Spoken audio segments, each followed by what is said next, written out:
ना संघर्ष ना तारीफ तो क्या मज़ा है जीने में, बड़े बड़े तूफान थम जाते हैं जब आग लगी उस सीने में। हेलो दोस्तों, आप लोगों का बहुत बहुत स्वागत है हमारे और आपके यूट्यूब चैनल स्टडी फाइंड में। दोस्तों, मैं हूं आपके साथ अमरजीत कुमार। दोस्तों, जैसा कि आप लोग जानते हैं, हमने पिछले क्लास में आप लोगों को मतलब एनटीपीसी और ग्रुप डी के एग्ज़ाम में परसेंटेज पर आधारित जो क्वेश्चन पूछा गया था उस क्वेश्चन को अपना लोग जो है सॉल्व कर लिए थे। वो थोड़ा क्वेश्चन लो लेवल का क्वेश्चन था। आज जो हम लोग क्वेश्चन कराने वाले हैं यह क्वेश्चन थोड़ा हाई लेवल का क्वेश्चन है। ठीक है दोस्तों, अगर आपने हमारे YouTube चैनल स्टडी फाइंड को सब्सक्राइब नहीं किया है तो प्लीज़ दोस्तों आप हमारे इस चैनल को सब्सक्राइब कर लीजिए और साथ में घंटा को भी दबा दीजिए ताकि मैं जो भी वीडियो अपलोड करूं वो आपको नोटिफिकेशन के द्वारा मिल जाए। तो आइए आज का क्लास स्टार्ट करते हैं बिना किसी देरी। दोस्तों, आप लोग के सामने क्वेश्चन रहेगा, उस क्वेश्चन को आप लोग पहले सॉल्व कीजिएगा, ठीक है, और उसका जो भी आंसर आएगा उस आंसर को हमें कमेंट कीजिएगा। क्वेश्चन नंबर 1 कहा गया है। क्वेश्चन नंबर 1 आप लोगों के स्क्रीन पर होगा। क्वेश्चन नंबर 1 है, 5 अनिवार्य विषयों में एक परीक्षार्थी ने 60% औसत अंक प्राप्त किए थे। 2 वैकल्पिक विषयों में उसने बराबर अंक प्राप्त किए थे और इन दोनों विषय के अंक जोड़ने पर उसका औसत 4% गिर जाता है। उसने प्रत्येक वैकल्पिक विषय में कितने प्रतिशत अंक प्राप्त किए। अब दोस्तों यहाँ पे देखिए, यानी कि 5 क्वेश्चन में मतलब यानी कि 5 विषय में उसको जो है 60 अंक यानी कि प्राप्त हुए। ठीक, इसका औसत यानी कि प्रत्येक में उसको जो है 60 अंक मिले तो कुल अंकों की संख्या कितना हो जाएगा। कुल अंकों की संख्या जो है 5 × 60 से मल्टीप्लाई कर दीजिएगा तो 6 × 5 = 30 यानी कि 300 जो है उसको अंक मिला। कितना विषय में? 5 विषय में। ठीक है दोस्तों, अब फिर बोल रहा है 2 वैकल्पिक विषय में उसने बराबर अंक प्राप्त किए। ठीक है, बराबर अंक प्राप्त किए और इन दोनों अंकों के जुड़ने पर उसका औसत अंक जो है 4% गिर जाता है। मान लेते हैं एक वैकल्पिक विषय में इसने x प्राप्त किया तो फिर इनकी दूसरे में भी तो x ही होगा ना, x ही होगा। इसलिए अब इसका औसत निकालना है। तो पहले 5 इनके विषय का कुल कितना है? 300 है, प्लस 2 विषय और ना आ गया तो 2x होगा। अब यहाँ पे पहले था 5 को विषय, अब आ गया 2 और आ गया। अब इनकी 7 से भागा देंगे, उसके बाद इसका जो है औसत निकलेगा। अब देखिए औसत जो है इनकी 4% गिर जाता है। तो पहले था 60, अब इनकी 4% अगर गिर जाता है तो अब इनकी हो जाता है 56। ठीक है दोस्तों, अब आप लोग अगर इसे सॉल्व कीजिएगा तो आंसर आएगा ही आएगा। 300 + 2x बराबर, इसको अगर मल्टीप्लाई करते हैं 7 × 6 = 42 हासिल 4, 7 × 5 = 35, 4 × 39। ठीक, इसलिए 2x बराबर 92। अब इसमें x के निकालेंगे तो 4 दूना 8, 6 दूनी 12, यानी कि उसको जो है वैकल्पिक विषय में 46% जो है उसको अंक मिले हैं। ओके दोस्तों, मैं उम्मीद करता हूँ आप जो है इस क्वेश्चन को समझ गए होंगे। आइए अब जो है क्वेश्चन नंबर 2 लेते हैं। आप लोगों के स्क्रीन पे क्वेश्चन होगा। क्वेश्चन नंबर 2 देखिए, 2 क्या बोला गया। क्वेश्चन नंबर 2 है, यदि B की अपेक्षा A 25% अधिक कमाता है तो A से B कितने प्रतिशत कम कमाता है। मान लेते हैं ये A है और इसको मान लेते हैं B। क्वेश्चन कहा गया है B की अपेक्षा A जो है 25% अधिक कमाता है। मान लेते हैं B जो है 100 कमाता है तो A जो है 125 कमाता है। 125 कमा लिया। फिर बोल रहा है तो A B कितने प्रतिशत कम कमाता है। A से B जो है कितने प्रतिशत कम कमाता है। तो अब देखिए कितना कम कमा रहा है। कम कमा रहा है 25 में। ये किससे इनकी तुलना करने के लिए बोल रहा है, ए से तुलना करने के लिए बोल रहा है। तो ए को इनकी उसको लिख देंगे नीचे और 100 से इसमें 100% से मल्टीप्लाई कर देंगे, तो इससे जो है इसका कितना कम कमाता है वो निकल जाएगा। 25 पंचे 125 और ये हो गया 20 पंचे 100, इसलिए जो है वो 20% कम कमाता है। ओके दोस्तों, अगर आप लोग इसको और एक और तरीका से बनाइएगा तो इसका इनकी तरीका है, जो प्रतिशत दिया हुआ है उसको ऊपर लिखेंगे और अगर जहाँ पे कहेगा कम निकालने के लिए उसमें जो है 100 + 25 ऐड कर देंगे और फिर जो 100 से मल्टीप्लाई कर दीजिएगा तो इसका जो है प्रतिशत निकल जाएगा। ओके दोस्तों, अब आते हैं क्वेश्चन नंबर 3। क्वेश्चन नंबर देखिए 3, इसका जो क्वेश्चन नंबर 3 नंबर में कहा गया है एक पुस्तकालय में 40% पुस्तक अंग्रेजी में है और शेष पुस्तक की 40% पुस्तकें हिंदी में है और शेष पुस्तकें उड़िया में है। यदि 4800 इनकी 4800 पुस्तकें हिंदी में है तो पुस्तकालय में कुल कितने की संख्या है। अब देखिए दोस्तों, इसमें शेष पुस्तकें की 40% इनकी 40% जो है पुस्तक अंग्रेजी में है, 40% पुस्तक जो है अंग्रेजी में है।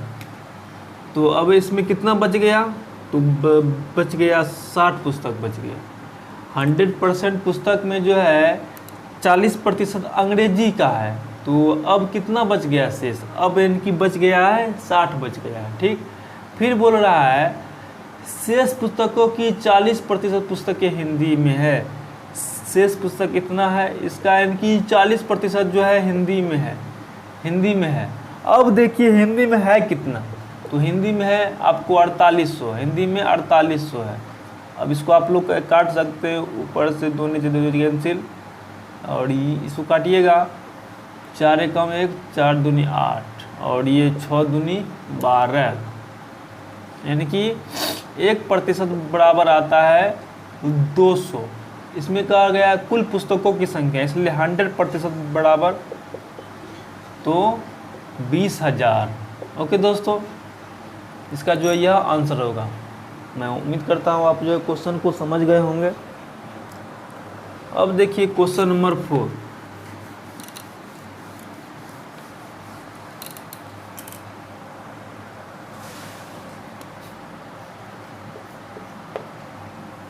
थोड़ा इंक खत्म हो रहा है, इंक भर ले।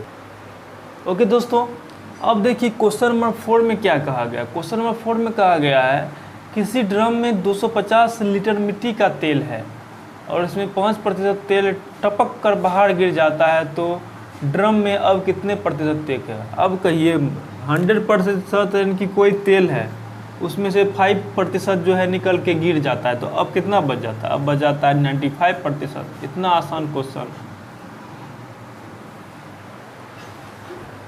यानी कि कोई भी चीज़ जो है अपने आप में 100% होता है, कोई भी चीज़ अपने आप में 100% होता है, उसमें से बोल रहा है 5% जो है गिर जाता है, तो अब वहाँ उसमें कितना बच जाता है, अब बच जाता है 95%। ओके, अब देखिए क्वेश्चन नंबर 5। क्वेश्चन नंबर 5 आप लोग के स्क्रीन पे होगा, मोबाइल स्क्रीन पे होगा। क्वेश्चन नंबर 5 बोल रहा है एक छात्र को परीक्षा में उत्तीर्ण होने के लिए 40% अंक लाने थे, लेकिन 133 अंक लाए और वह 67 अंकों से अनुत्तीर्ण हो गए।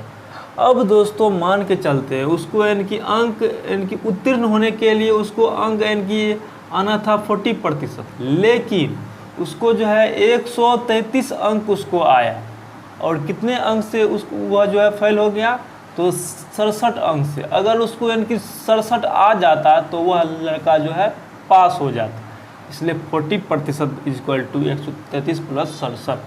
इसको आप लोग अगर सॉल्व कीजिएगा 40% बराबर, तो ये होता है 7 3 10 के 0 हासिल 1 6 3 9 1 10 1 1 2, इसलिए 100% का मान निकाल लीजिए। तो ये क्या हो जाएगा 200/40 × 100। अब इसको काटिएगा तो ये होगा 4 5 20, यानी कि कुल जो है उसमें 500 जो है उसमें कुल अंक था। ओके दोस्तों, इतना आसान क्वेश्चन था। हमने जो है इस क्वेश्चन को पिछले क्लास में सॉल्व कर दिया था। अगर आप वो वीडियो नहीं देखे हैं तो पहले आप उस वीडियो को वॉच कर लीजिए, उसके बाद जो है आप लोग अच्छी तरह से समझ जाइएगा, ठीक है। अब देखिए क्वेश्चन नंबर 6 में क्या बोला गया। क्वेश्चन नंबर 6 देखिए दोस्तों। क्वेश्चन नंबर 6 बोल रहा है एक व्यक्ति अपने आय का 60% खर्च करता है। यदि उसकी मासिक आय 3000 रुपये है तो उसकी मासिक बचत कितने में होगी। अब देखिए दोस्तों 100% ना उसका जो इनकी आय होता है, कोई भी चीज़ अपने आप को जो है 100% होता है और उसकी आय जो है मतलब 100% बराबर कितना है 3000 है। 3000 है, उसमें से उसने जो है 60% खर्च कर दिया और क्वेश्चन में कह रहा है वह कितना मासिक जो है बचाता है। तो आखिर यानी कि 60% खर्च करता है तो यानी कि बचाता कितना है, तो बचाता है 40%, इसलिए इसमें जो है 40% का मान निकाल लीजिए। तो ये हो गया 3000 बटे 100 इंटू 40 से मल्टीप्लाई कर दीजिए। 00 कैंसिल, 4 तिया 12, यानी कि उसका जो है मासिक बचत जो है 1200 रुपया है। ओके, इजी क्वेश्चन था।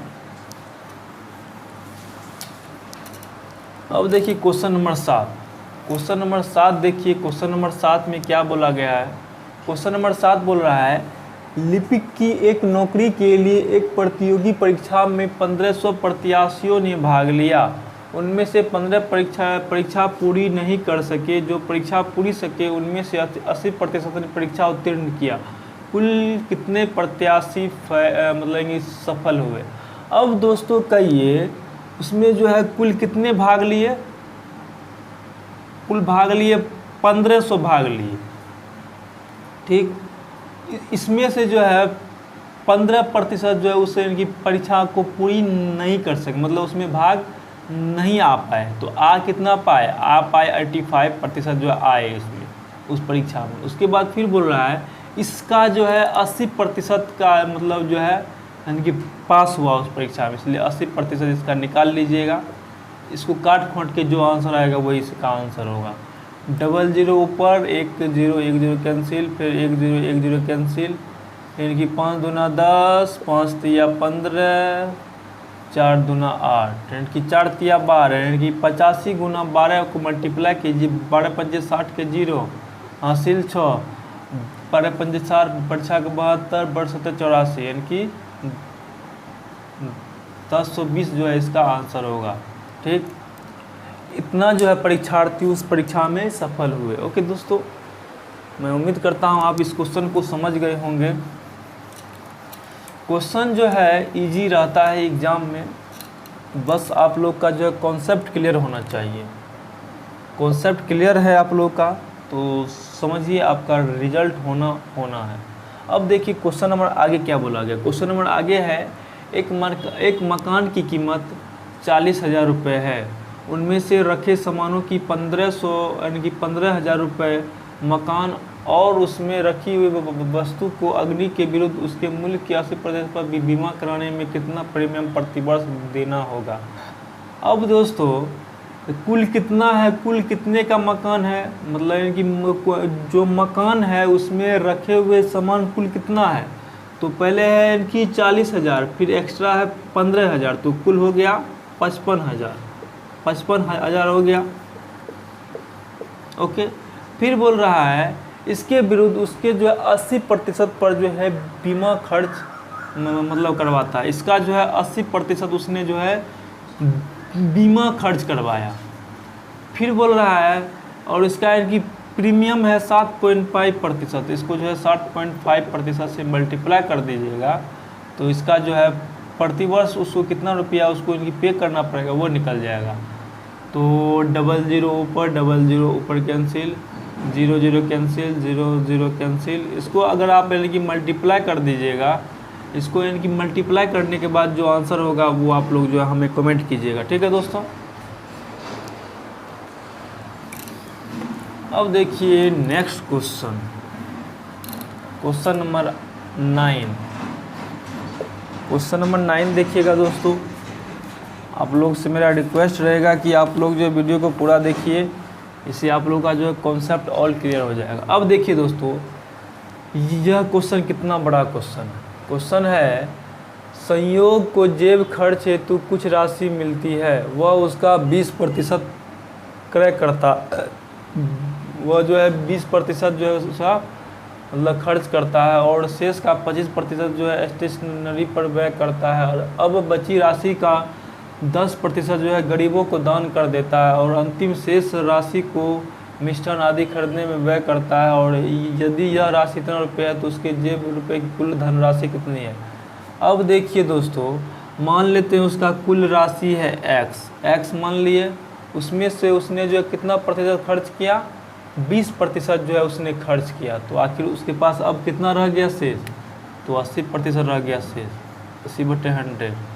फिर इसका बोल रहा है इसका जो है 25% वह जो है स्टेशनरी पर खर्च करता है। कितना प्रतिशत, 25%। कोई भी चीज़ जो है अपने आप में 100% होता है, वह जो है 100% में 25% जो है स्टेशनरी पर खर्च किया, तो अब उसके पास कितना रह गया, अब उसके पास रह गया 75%। ठीक, फिर आगे बोल रहा है उसके बाद उसने जो है 10% जो है गरीबों को दान कर देता है, तो अब कितना रह गया उसके पास, 90% रह गया अपने आप पर।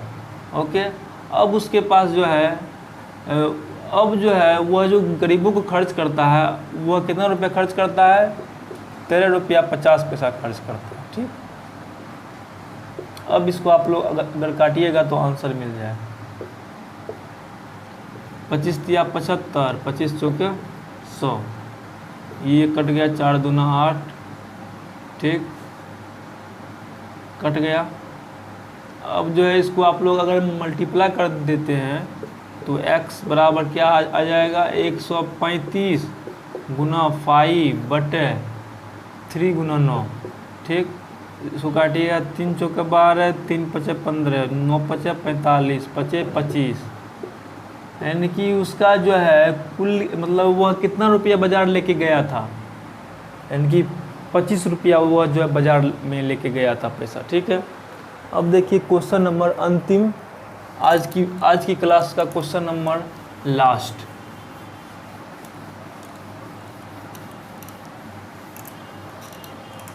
क्वेश्चन नंबर देखिएगा 10। क्वेश्चन नंबर 10 में क्या बोला गया है, क्वेश्चन देखिए आपने, दो संख्याओं का योगफल जो है 4000 है।